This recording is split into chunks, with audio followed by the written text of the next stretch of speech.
pelajaran kita itu dari awal pembelajaran sampai akhir itu bisa berjalan dengan lancar, kita akan berdoa terlebih dahulu. Boleh Mas Lana disiapkan? Siap. Siap. Siap. Berdoa mulai.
Sakit ya? Oh ya.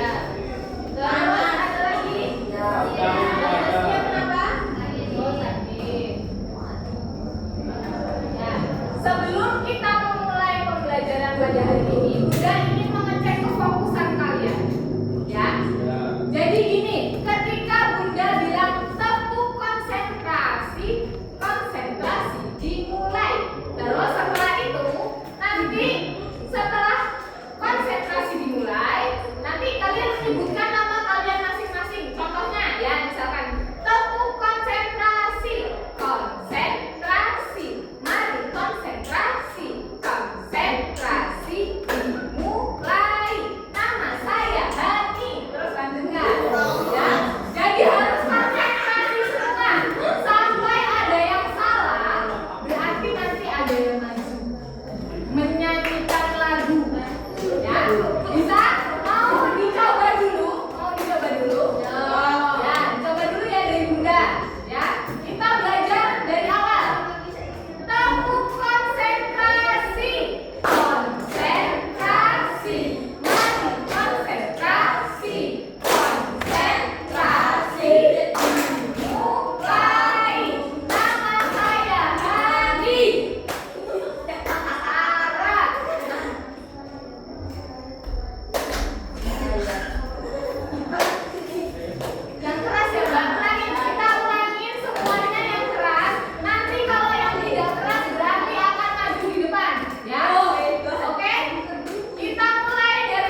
Jangan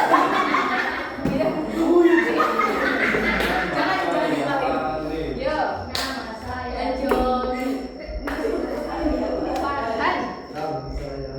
Oke, tepuk tangan untuk kita semua. Konsentrasi semua. Selanjutnya, kita akan belajar hari apa? Hari ini kita akan belajar apa? Informatika. Nah, di informatika itu ada yang namanya berpikir komputasional. Apa sih? Apakah kamu pernah berpikir? Mas Luki, coba berpikir apa, Mas? Pernah berpikir nggak? Atau aku berpikir, Bun, aku waktu itu tuh mau jajannya apa ya? Tapi cuma bawa uang 5.000. Aku mau jajan apa kayak gitu? Ya. Berpikirnya apa coba, Mbak Riza? Biar nggak ketahuan apa? Ayo. Jajan. Oh, jajan di jam pelajaran ya. Terus setelah itu ada tujuan pembelajaran kita yang pertama, yaitu kalian mampu menghubungkan sikap berpikir komputasional dengan pengelolaan data. Jadi nanti akan Bunda berikan sebuah data, lalu kalian akan mengelolanya dengan berpikir komputasional. Yang kedua, nanti kalian mampu mengidentifikasi dan menyampaikan data. Setelah Bunda berikan datanya, nanti kalian analisis dulu ya. Terus yang ketiga, siswa mampu menyusun menerapkan instruksi terstruktur. Nah, setelah Bunda berikan datanya, nanti kalian susun dari awal sampai akhir hingga tersusun rapi. Setelah itu kalian bisa menciptakan konten digital. Ada yang tahu konten digital itu apa? Iklan, benar. Iklan atau sebuah video berbayar ya. Nanti kalian bisa mendapatkan uang dari situ. Terus selanjutnya, apa sih berpikir komputasional itu? Ada yang sudah pernah tahu? Berpikir komputasional itu apa? Mbak Ara, apa? Oh, belum. Jadi coba dibacakan dulu Mas Aska, berpikir komputasional itu apa?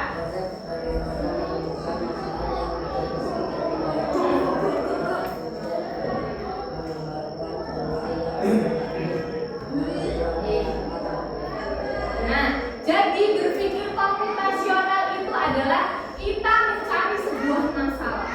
Setelah masalah itu ditemukan, masalahnya itu kita akan memahami. Kita pahami dulu masalahnya apa. Setelah itu kita menemukan solusinya dengan menggunakan komputer. Terus ada 4 komponen manfaat dulu. Ada manfaat komputasional. Kenapa kita harus belajar komputasional? Manfaatnya yang pertama, meningkatkan kemampuan memecahkan masalah. Jadi ketika kalian punya masalah, kalian bisa memecahkan masalah tersebut. Yang kedua, mendorong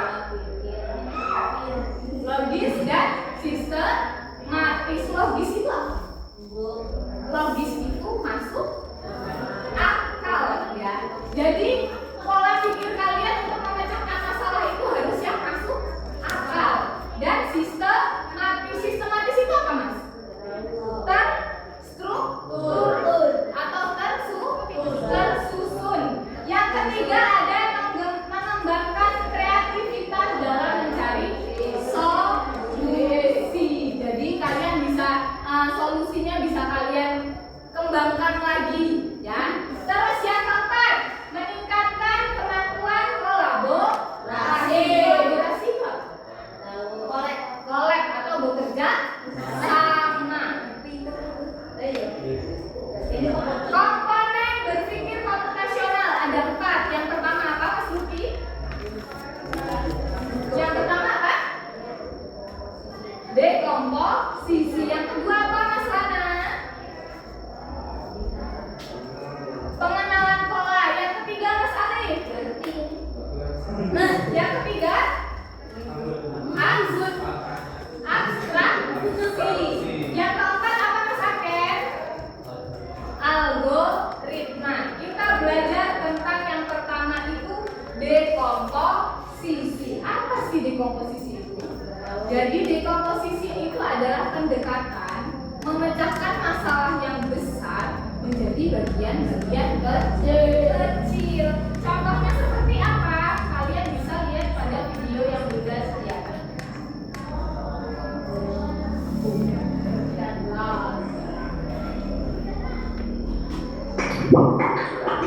Membersihkan kelas.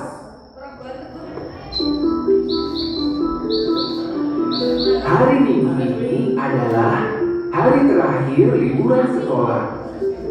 Besok adalah hari Senin dan keempat sahabat ini sudah harus masuk sekolah lagi. Untuk menikmati hari terakhir liburan, mereka berkumpul di taman dekat sekolah mereka.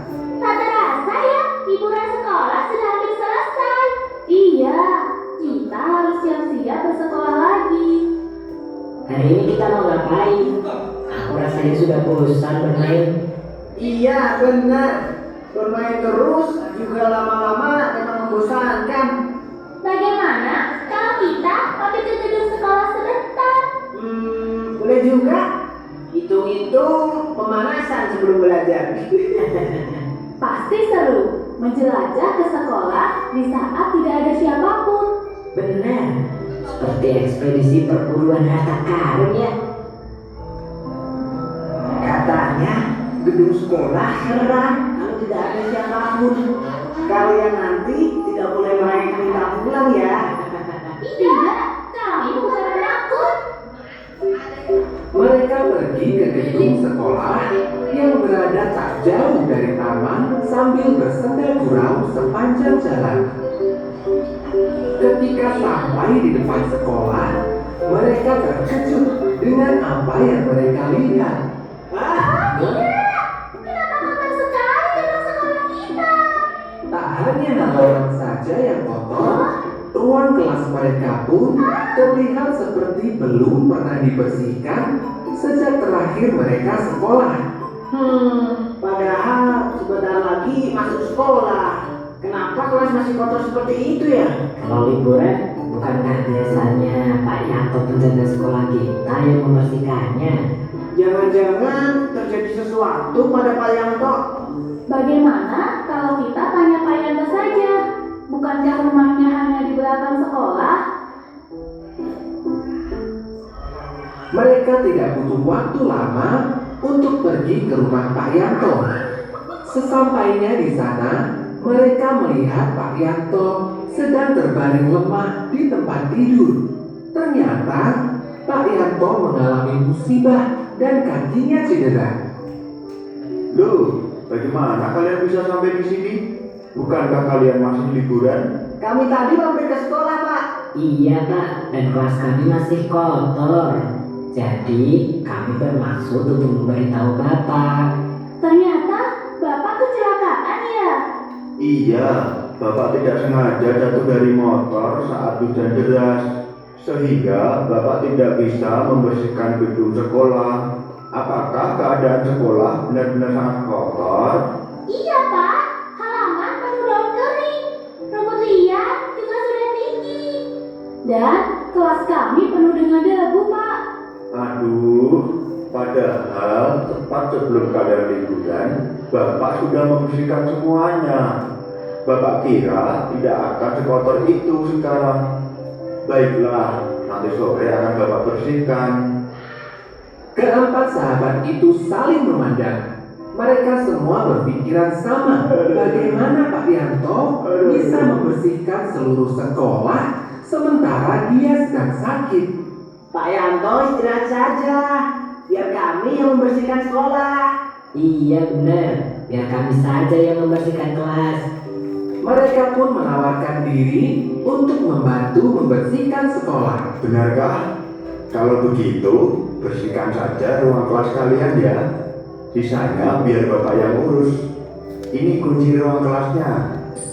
Terima Pak, nanti akan kami kembalikan lagi. Jangan memaksa diri ya. Kalau kalian capek, kembali saja ke sini. Siapa? Indra, Nadia, Ronita, dan Okto pun kembali ke sekolah untuk mulai bersih-bersih. Pertama-tama, mereka mengumpulkan semua alat kebersihan yang dibutuhkan. Kemudian, mulai membagi tugas. Nah, sekarang kita sudah punya tugas masing-masing. Ayo bekerja. Indra dan Okto mendapat tugas untuk menyapu dan mengepel lantai. Pertama, mereka menyapu terlebih dahulu. Setelah itu, mereka mengepel lantai hingga mengkilap. Sementara itu, Donita mendapatkan tugas untuk membersihkan rak buku dan meja kursi. Sedangkan Nadia, ia bertugas membersihkan semua kaca jendela sekaligus memoles pintu kelas supaya bersih. Waktu pun terus berlalu. Tak terasa, matahari sudah semakin tinggi. Wah, akhirnya selesai juga kita bersih-bersih. Iya, tak terasa ya karena dikerjakan bersama-sama. Hasil kerja keras mereka sungguh memuaskan. Ruang kelas kini berubah menjadi bersih-bersinar. Itu karena kita bergotong royong, bekerja sama, saling membantu. Pekerjaan yang terasa berat jadi lebih ringan dan cepat selesai.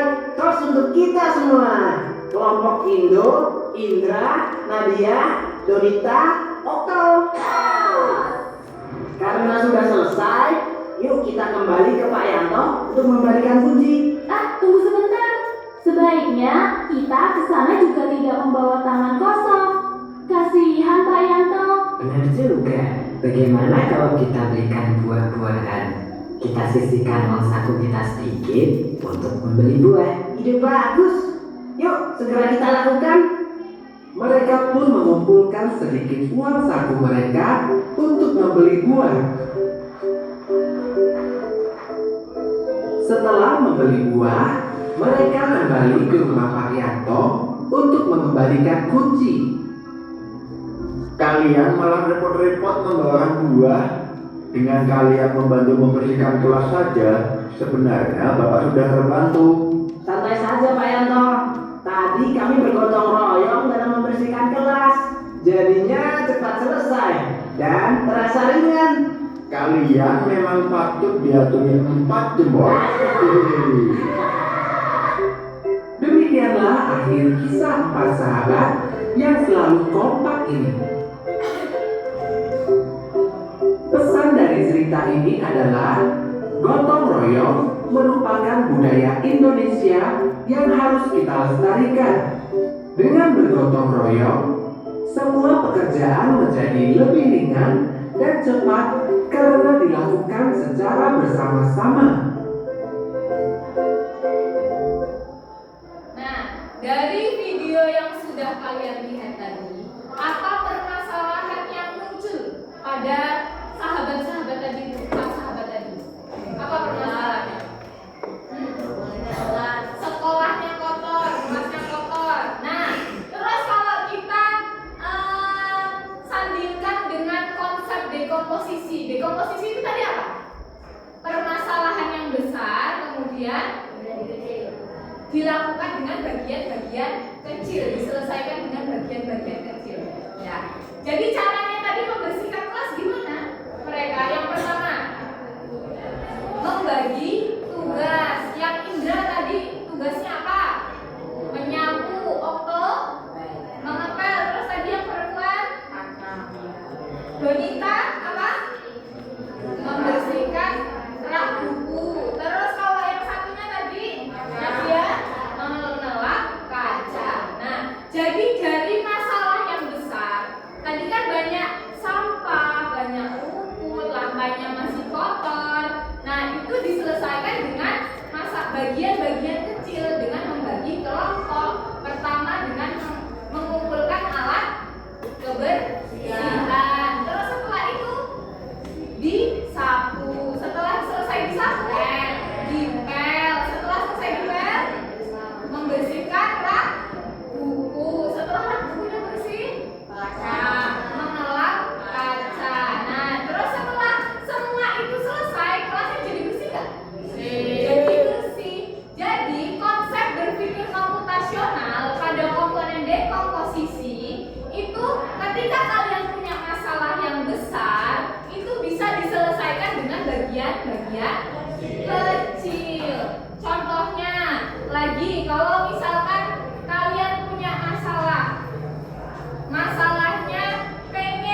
Gimana sih caranya kalian bisa pakai sepatu dengan baik? Pertama yang harus kalian lakukan apa? Dibuka dulu talinya. Setelah dibuka talinya, dimasukin kakinya, baru ditali lagi. Bisa jalan nggak? Bisa. Kalau misalkan talinya dulu diikat yang kencang, baru kakinya dimasukin, bisa nggak? Nggak bisa ya. Jadi permasalahan yang besar tadi itu harus diselesaikan dengan bagian-bagian kecil. Yang kedua, setelah dekomposisi itu ada namanya pengenalan pola. Pengenalan pola itu apa Mbak Nadifa? Coba dibaca. Mencari kesamaan atau pola dalam data atau permasalahan. Coba kalian lihat di sini, ada bola apa aja? Yang pertama bola apa? Bola. Sepak bola. Yang kedua voli. Yang ketiga kasti. Yang keempat basket. Persamaan dari semua bola ini apa? Berbentuk bulat. Terus apa lagi persamaannya? Sama-sama digunakan untuk olahraga. Jadi pengenalan pola dari keempat bola ini, persamaannya apa tadi?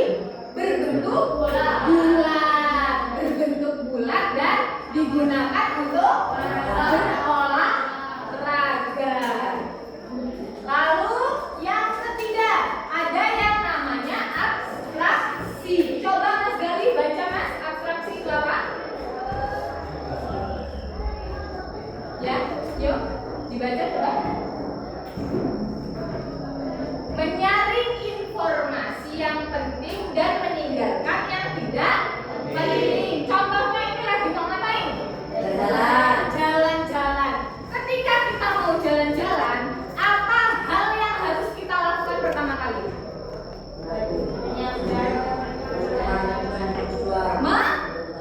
Menentukan tujuan. Contohnya misalkan tujuannya ini mau ke Singapura ya. Amerika. Contohnya mau ke Amerika. Nah, setelah tujuannya sudah tercapai, terus apa yang harus dilakukan kedua kalinya? Menyiapkan dana. Biasanya kalau ke Amerika itu dananya berapa? 15 juta ya contohnya. Misalkan untuk beli tiketnya pulang pergi 10 juta, sanggupnya 5 juta ya. Terus setelah tujuannya sudah tercapai, sudah dipilih, dananya sudah terkumpul, apa yang harus dilakukan yang ketiga? Beli tiket untuk transportasi. Setelah transportasi, terus tujuannya, dananya sudah, terus yang ketiga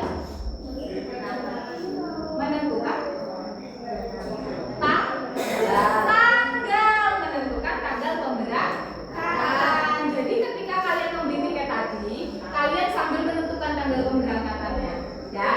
Nah ini semua kan penting, ya, penting, harus wajib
harus punya apa dulu?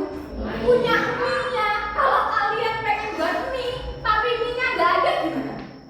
Gimana cara kalian membuat mie tapi mie-nya nggak ada? Beli dulu. Belinya di mana biasanya? Warung. Ya. Kalau mau pakai telur, bisa beli sama telurnya. Setelah mie-nya kalian punya, terus apa yang harus kalian lakukan? Bawa pulang. Dibawa pulang.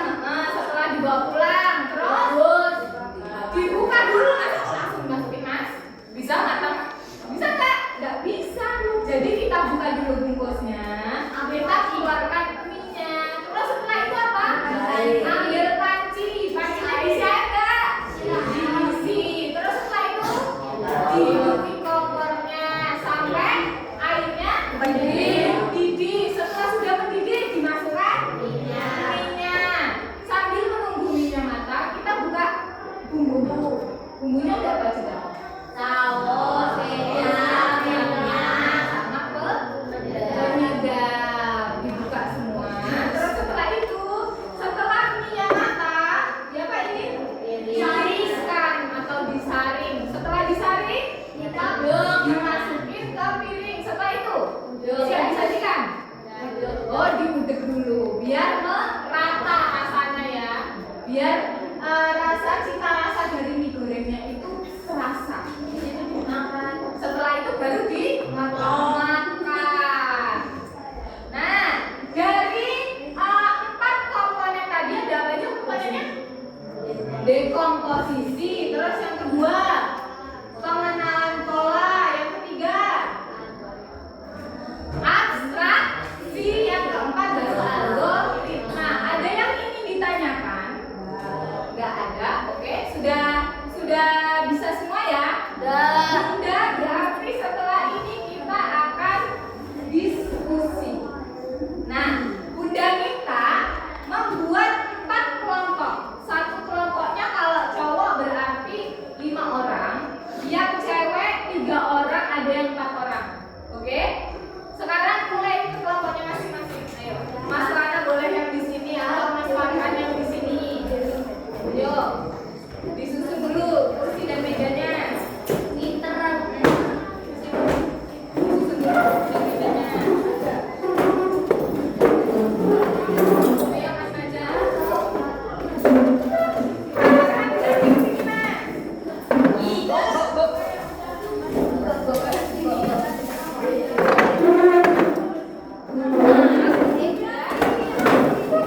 Selesai, bos.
tua dan bagus seperti itu? Oh, jadi mereka menata gambar lalu ditempelkan di dulu nggak mas perkaliannya? Oh gitu. Perasaannya gimana sih setelah menyelesaikan kasus ini?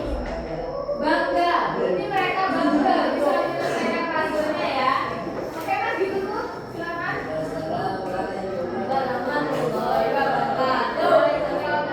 Tepuk tangan untuk kelompok 2. Oke, Bunda punya sedikit reward buat yang sudah maju tadi.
Bagaimana cara menyelesaikan masalah tersebut dengan pendekatan dekomposisi?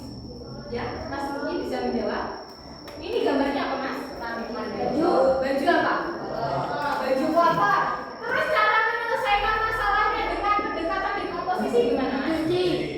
Mas Luki aja ya. Kan tadi yang angkat tangan Mas Luki. Ya, dicuci. Terus sebelum mencuci itu Kak, Mas Luki melakukan apa, Mas? Mas Luki nyucinya pakai mesin atau dikucek? Pakai mesin. Nah, sebelum kalian mencuci dengan mesin cuci itu yang pertama kalian lakukan apa, Mas? Diisi airnya. Terus setelah itu? Apa, Mas? Oh, dikasih soklin atau pembersih atau sabunnya dulu ya. Terus setelah airnya sudah ada, sabunnya sudah dimasukkan, apa yang Mas Luki lakukan? Oh, bajunya belum dimasukin. Dimasukin itu. Oh, gitu ya. Berarti setelah air dan sabunnya sudah ada di dalam mesin cuci, terus apa, Mas? Pakaiannya dimasukkan. Setelah itu diputer. Setelah selesai diputer, sudah bersih, diapa? Kan itu masih banyak sabunnya tuh. Diapain, Mas? Dibilas. Setelah dibilas, dikeringkan. Setelah dikeringkan, dijemur. Oke, beri tepuk tangan buat Mas Luki. Maju, Mas.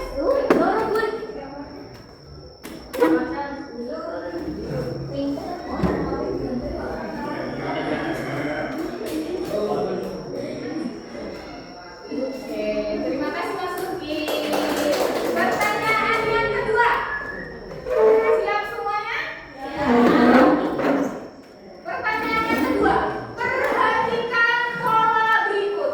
Ada angka 2, 4, 6, dan 8. Jelaskan bagaimana pola tersebut terbentuk. Gimana? Ada yang bisa? Ya, Mbak Safira?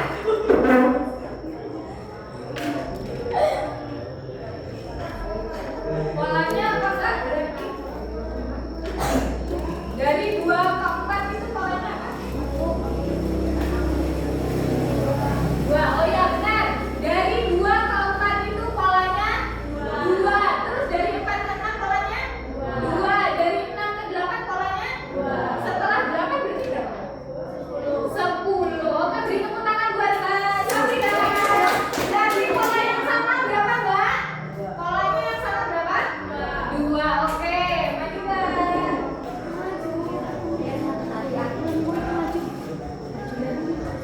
Kasih. Oke, pertanyaan selanjutnya.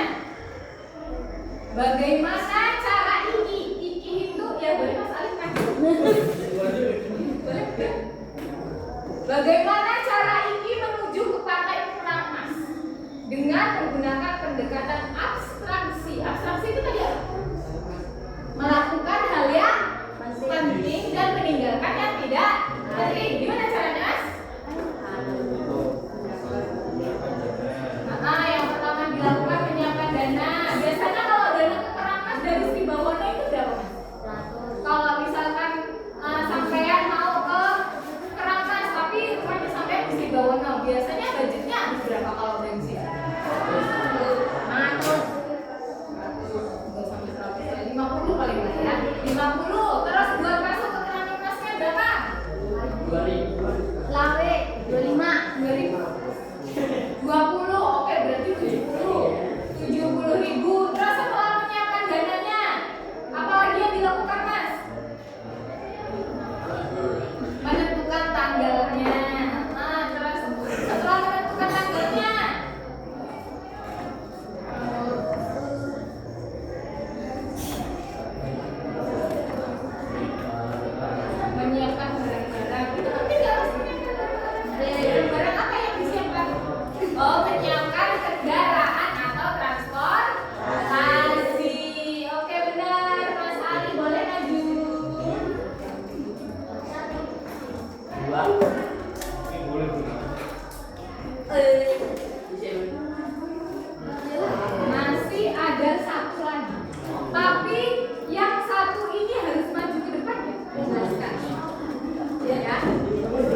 ikannya dibeli dulu, benar.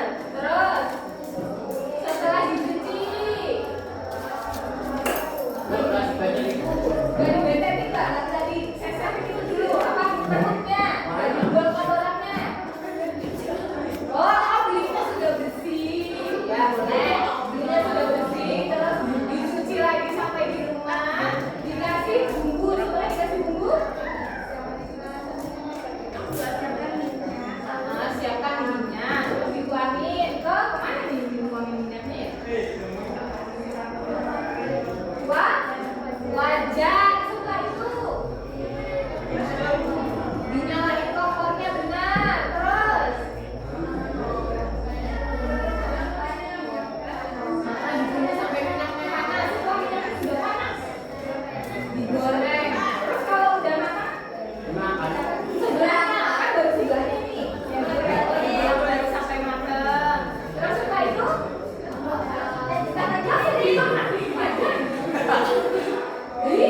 dipiskan atau diangkat dulu ya, terus baru dimakan.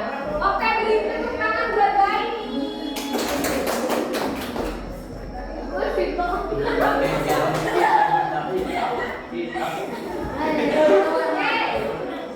Dari 4 komponen yang sudah kita pelajari tadi ada apa aja? Coba Bunda pengen tahu, ingat nggak ya Mas ya? Ada apa aja? Dekomposisi, setelah itu pengenalan pola, terus apa lagi Mas Ari? Abstraksi, setelah abstraksi yang terakhir algoritma.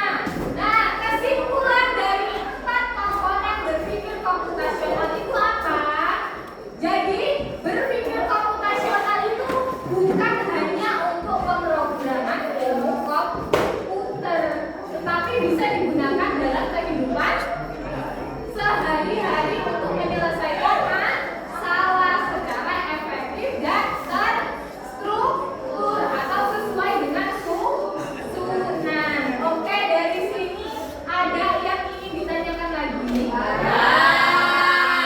Oke, sebelum kita menutup pembelajaran hari ini, Bunda minta untuk Mas Lana menyiapkan doa ya Mas ya. Boleh diulangi lagi. Tangan dilipat. Doa. Doa.